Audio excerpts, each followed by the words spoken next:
नमस्कार। हमने साइंस का पहला पार्ट जो कि topic crop production and management देखा था। अब हम इधर पे सेकंड पार्ट देख रहे हैं।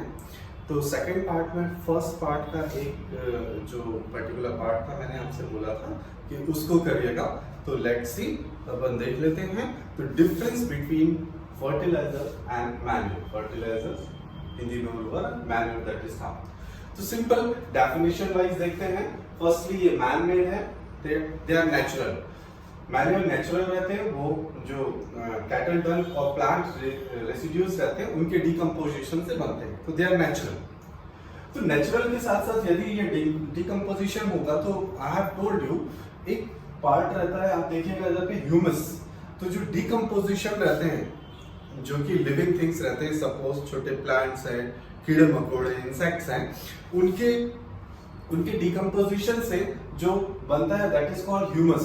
तो यदि डिकम्पोजिशन होगा तो इसमें ह्यूमस भी रहेगा, इसमें ह्यूमस नहीं रहेगा फर्टिलाइजर्स में। तो ये मैन मेड है, ये नेचुरल है। तो ये कैटल डंग और प्लांट रेसिड्यूज से बनते हैं। दूसरा ये फैक्ट्री से में प्रोड्यूस होते हैं, ये फील्ड में। Got it.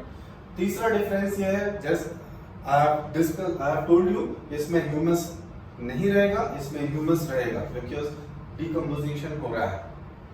And fourth, fertilisers में जो स्पेशली क्या है, इनको बनाया इसलिए जाता है कि किसी पर्टिकुलर न्यूट्रिएंट्स की लाइक नाइट्रोजन, फास्फोरस और पोटेशियम की कमी हो तो इनसे दूर हो जाए। जबकि मैन्यूर में वो नेचुरल रहते हैं तो उतनी क्वांटिटी में ये प्रोवाइड नहीं कर पाते हैं nutrients.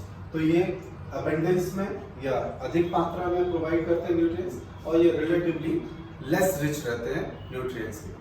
Got it. Now we come to what, irrigation. तो वी हैव डिस्कस्ड क्या चीज हमने देखा कि एग्रीकल्चरल प्रैक्टिसेस में firstly we have discussed soil preparation, then sowing, बीज बोना। तीसरा adding manure and fertilizers that we have discussed previously, and now we are discussing irrigation. हमने पहले सॉइल प्रिपेयर कर ली, उसमें हमने सीड्स डाल दिए, फिर हमने उसमें मैन्योर और फर्टिलाइजर्स ऐड कर दिया। Now irrigation. तो first of all irrigation crops के ग्रोथ और डेवलपमेंट के लिए बहुत जरूरी है, that you know. Water is very needful things for all living things. तो ये बहुत ज्यादा जरूरी है। प्लस साथ ही साथ जो सीड्स है उसका जर्मिनेशन मॉइस्चर के साथ ही होता है। ड्राइनेस में किसी भी सीड्स में जर्मिनेशन नहीं होगा, गॉट इट और नॉट, उसमें जो अंकुरण निकलता है। और जो न्यूट्रिएंट्स रहते हैं, मिनरल्स रहते हैं, फर्टिलाइजर्स रहते हैं, ये वाटर में डिसॉल्व होके ये डिफरेंट पार्ट्स तक जाते हैं प्लांट्स में, गॉट इट और नॉट। तो ये एज अ यू कैन से कि जो वाटर है, वाटर के रूप में तो ये यूज होते ही है, साथ में ट्रांसपोर्टेशन के लिए भी, किसके ट्रांसपोर्टेशन के, मिनरल्स के, न्यूट्रिएंट्स के, फर्टिलाइजर्स के रूप में भी ये यूज होता है water, got it or not. One more thing, जो वाटर रहता है ये जो क्रॉप्स का टेम्परेचर मेंटेन करते हुए उसको फ्रॉस्ट जो कि पाला कोरा रहता है, और दूसरा हॉट एयर करंट से भी ये बचाता है, गॉट इट और नॉट। तो इरिगेशन आप समझ रहे हो ना, पहले तो ग्रोथ एंड डेवलपमेंट के लिए, दूसरा ट्रांसपोर्टेशन के लिए, जर्मिनेशन के लिए, चौथा अपन ने क्या बोला, फ्रॉस्ट और हॉट एयर करंट से बचाने के लिए। हालांकि ये इरिगेशन डिपेंड करता है, मतलब इसकी कितने टाइम और कितनी फ्रीक्वेंसी में इरिगेशन होना चाहिए, ये soil to soil, crop to crop और सीजन टू सीजन डिपेंड करता है। फॉर एन एग्जांपल, आपको पता है विंटर में कम जरूरत पड़ेगी, रेनी सीजन में कम जरूरत पड़ेगी इरिगेशन की, प्रोवाइडेड आपको समर में ज्यादा जरूरत पड़ेगी। तो इरिगेशन का रहता है कि रेगुलर इंटरवल में, आप देखिएगा कि रेगुलर इंटरवल में क्रॉप्स को वाटर प्रोवाइड करना ही क्या हो जाता है, इरिगेशन। तो इरिगेशन बहुत इंपॉर्टेंट पार्ट है agricultural practice, got it or not. तो अब मींस ऑफ इरिगेशन कि क्या क्या इक्विपमेंट यूज करते हैं, तो सोर्सेज ऑफ वाटर इरिगेशन, ठीक है। तो rivers, wells, tubewells, ponds, lakes, dams and canals, for you know all these. ये सारे सोर्सेज हैं जिनके थ्रू इरिगेशन किया जाता है इंडिया में और डिफरेंट कंट्रीज में। व्हाट इज नॉट कुछ डायग्राम से समझाया है, आप लोग बुक में भी देख सकते हैं।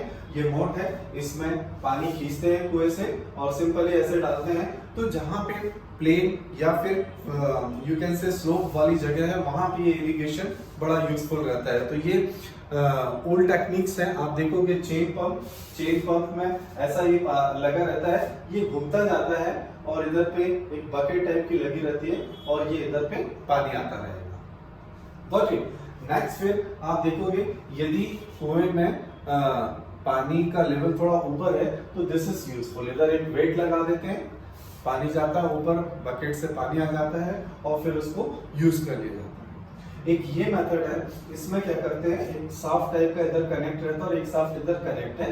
इधर पे जिस भी एनिमल को जिसको यूज करते हैं लेबर करवाने के लिए, ये ऐसा राउंड पाथ में मूव करता है और ये उसी के रिस्पेक्ट में ऐसा मूव करता है और इधर पे वाटर सोर्स रहता है जिससे बकेट में ऐसा वाटर आते जाता है और फिर इधर पे गिरते जाता है और पानी जहां पे क्रॉप को जरूरत होती है वहां पे एक वे बना देते हैं, क्यारी टाइप का बना देते हैं जिससे पानी वहां पे चले जाता है। Got it or not? These were the old practices. New practices में क्या हो गया है, आप देखिएगा जो मॉडर्न मेथड ऑफ इरिगेशन क्या हो गया है। First of all sprinkler system. Sprinkler आपने देखा होगा, कभी कभी आप खेत में गए होंगे तो वहां पे नोजल टाइप के लगा देते हैं और एक वाटर सप्लाई से एक पानी दिया जाता है, इधर पंप लगा दिया जाता है और मेन सप्लाई से इधर सप्लाई दी जाती है और नोजल्स क्या रहते हैं कि वो इस वे में रहते हैं, जैसा भी पानी आता है तो वो इस तरीके से सर घूमते रहते हैं तो डिफरेंट डायरेक्शंस में पानी जाता रहता है। Got it or not? तो यदि लैंड अनइवन है, जो ऑड प्लेसेस हैं, वहां पे स्प्रिंकलर काफी हेल्पफुल रहता है। तो आप देखिएगा मैक्सिमम जो क्रॉप्स हैं इधर पे आप वीट के लिए, कॉफी के लिए स्प्रिंकलर का जो के थ्रू इरिगेशन बहुत यूजफुल है। Got it? एक और इरिगेशन का टेक्निक अभी डेवलप हुआ है, देखिएगा ये मेथड इजराइल ने डेवलप की थी। ये ड्रिप इरिगेशन है। Drip irrigation first of all दो पॉइंट ऑफ व्यू से बहुत यूजफुल है। फर्स्ट ऑफ ऑल ये ऐसे प्लेसेस पे जहां पे स्कार्सिटी है, जहां पे पानी की बहुत ज्यादा कमी रहती है, बहुत बड़ा कम पानी रहता है। और दूसरा ये है कि ये इसमें केवल पानी की उतनी क्वांटिटी यूज होती है जितनी की क्रॉप को या पौधे को जरूरत होती है। मींस जनरली हम जो इरिगेशन या पानी देते हैं फसलों में, वो उसका मेजर पोर्शन इवेपोरेशन हो जाता है और केवल क्रॉप्स की रूट्स में कुछ क्वांटिटी ही आ पाती है। लेकिन ड्रिप इरिगेशन में क्या होता है, ये वाटर सप्लाई से ये एक पूरा एक सिस्टम बनाया जाता है जहां पे क्रॉप की रूट रहेगी। तो ये जनरली बागानों में दिया जाता है, क्रॉप्स में तो बहुत मुश्किल हो जाता है। ये बागान वगैरह जो रहते हैं, जो ऐसे बनाए जाते हैं फलों के या फ्रूट्स के, ऐसे ट्रीज लगाए जाते हैं, तो वहां पे ये उनकी रूट्स के पास एक पॉइंट दे देते हैं और वहां पे जाके वो सीधे रूट में ही वाटर सप्लाई होती है। तो ये इसका पानी का वेस्टेजेस कम होता है। तो कम जगह सपोज कहीं पे पानी की कमी है तो वहां पे ड्रिप इरिगेशन यूज किया जाता है। इसके लिए पूरा एक सिस्टम जमाना होता है। After that it is useful and it works. Got it or not? तो आपको इरिगेशन क्लियर हुआ? तो हमने क्या क्या डिस्कस कर लिया? सॉइल प्रिपरेशन, फिर उसके बाद सोइंग, मतलब उसमें हमने सीड्स डाल दिए। तीसरा एडिंग मैन्योर एंड फर्टिलाइजर्स, उसमें हमने मैन्योर और फर्टिलाइजर्स मिला दिए। उसके बाद इरिगेशन। Got it? तो इरिगेशन हुआ। Now we come to what the next agricultural process, it is protection from weeds. What happens when we put seeds in the land, in the soil? जब भी हम seeds जब लगाते हैं, sowing करते हैं, तो जब पौधों में मैंने बताया था अंकुरित होते हैं, तो उनके साथ साथ नेचुरली कुछ अनवांटेड, अननेसेसरी प्लांट्स भी उसमें आ जाते हैं साथ में नेचुरली। तो वो क्या करते हैं, उनके होने से क्या होगा और उनके ना होने से? उनके होने से ये होता है कि अब हम कुछ भी पौधों में हम मैन्यूर डालते हैं, हम वाटर सप्लाई करते हैं, तो अब क्या हो जाएगा कि ये वीड्स और क्रॉप्स में शेयरिंग हो जाएगी, उनमें कंपटीशन हो जाएगा, जिसके कारण जो हमारे क्रॉप को जितनी क्वांटिटी मिलनी चाहिए वाटर की, मैन्योर की, फर्टिलाइजर की, तो वो प्रॉपर नहीं मिल पाएगी, जिसके कारण हमारी क्रॉप में ग्रोथ और डेवलपमेंट नहीं हो पाएगा। तो व्हाट वी डू, हम क्या कर देते हैं, वीड्स को अलग करने की प्रोसेस ही वीडिंग कहलाती है।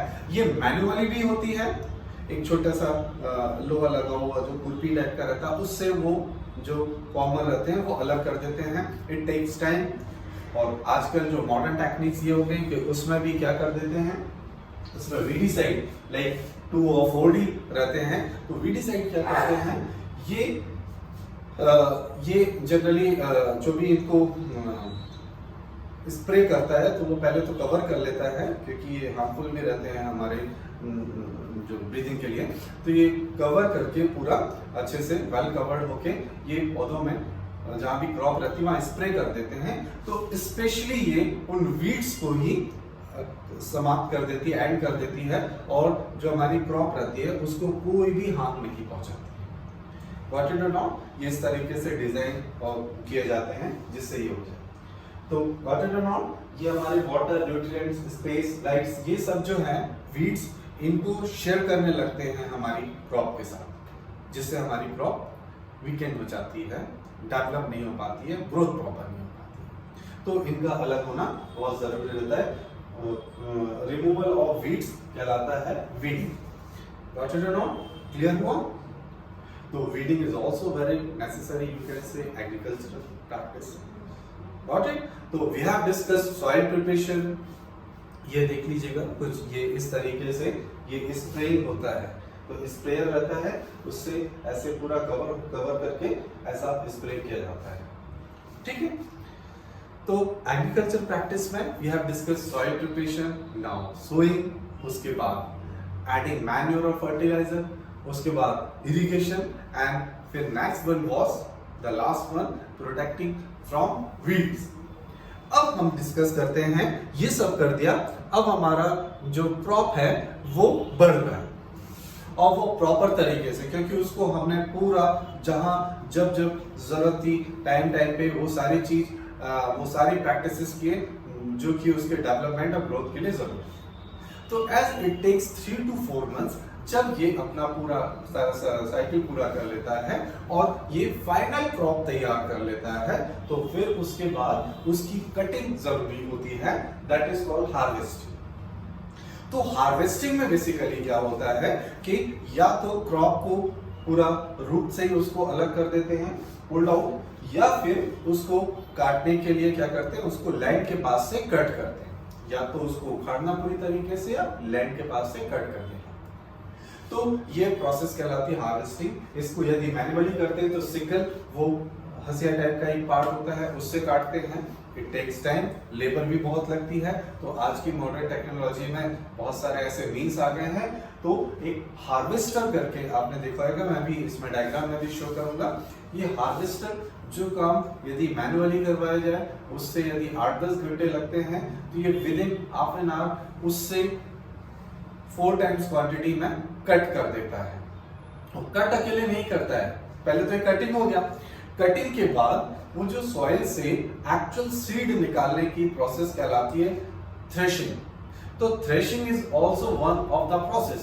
तो आजकल जो मशीन आ रही है दैट इज कंबाइन, तो वो क्या करता है कि फसल को काटता है, दैट इज कॉल्ड हार्वेस्टिंग, और उसके साथ उसमें जो छुपा हुआ सीड है उसको निकाल देता है, और दैट इज कॉल्ड थ्रेशिंग। तो आजकल की जो मशीन है that is harvester plus threshing both combined, that is called, it is called combined machine. Got it or not? Clear हुआ? हार्वेस्टर कट करना, थ्रेशिंग उस क्रॉप से यदि सीड को बाहर निकालना, that is called what? Combined. तो harvesting, threshing, combined, it is combined machine, you can see. Got it or not? Clear हो रहा है? Now we come to our last point of agriculture process, that is storage. What we have discussed: soil preparation, sowing, adding manure and fertilizers, then irrigation, फिर protection from weeds, फिर harvesting and threshing both. Now we come to what? Storages.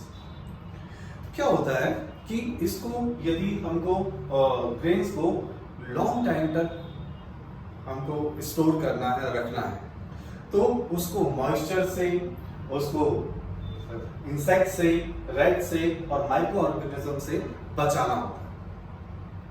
Got it or not? और एक चीज और, तो storages आप जो harvested grain रहता है, तो रिसेंट हार्वेस्टेड ग्रेन उसमें मॉइस्चर का कंटेंट बहुत ज्यादा रहता है।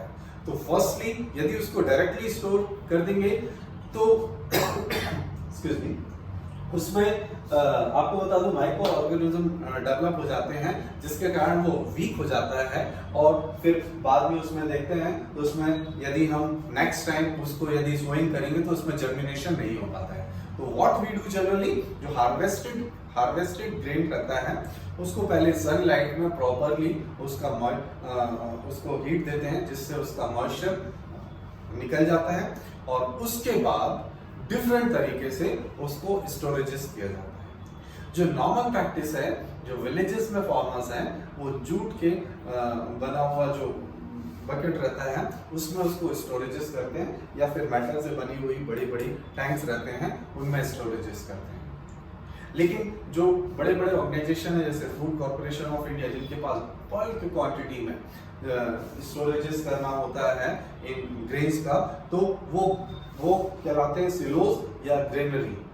तो वो चीज क्या करते हैं, वो आपको मॉइस्चर, इंसेक्ट्स, रेट्स और माइक्रो ऑर्गेनिज्म से बचाते हैं और उसको लॉन्ग टाइम तक स्टोरेजेस किया जा सकता है, जिससे अगले टाइम या नेक्स्ट ईयर या उसके नेक्स्ट ईयर उसको सीड्स के रूप में यूज कर लेते हैं, जिसमें उसमें प्रॉपर जर्मिनेशन हो पाता है, या फिर उसको एज अ ग्रेन भी यूज कर सकते हैं जैसा भी। तो गॉट इट और नॉट? तो ये कुछ मैंने डायग्राम बनाए स्टोरेजेस के। ये सिलोज है जो बहुत बड़ी क्वांटिटी में, ह्यूज क्वांटिटी में जब ग्रेन्स आते हैं तो इसमें स्टोरेजेस किया जाता है, और ये नॉर्मल प्रैक्टिस में जो फार्मर्स रहते हैं वो ऐसे स्टोरेजेस किए जाते हैं।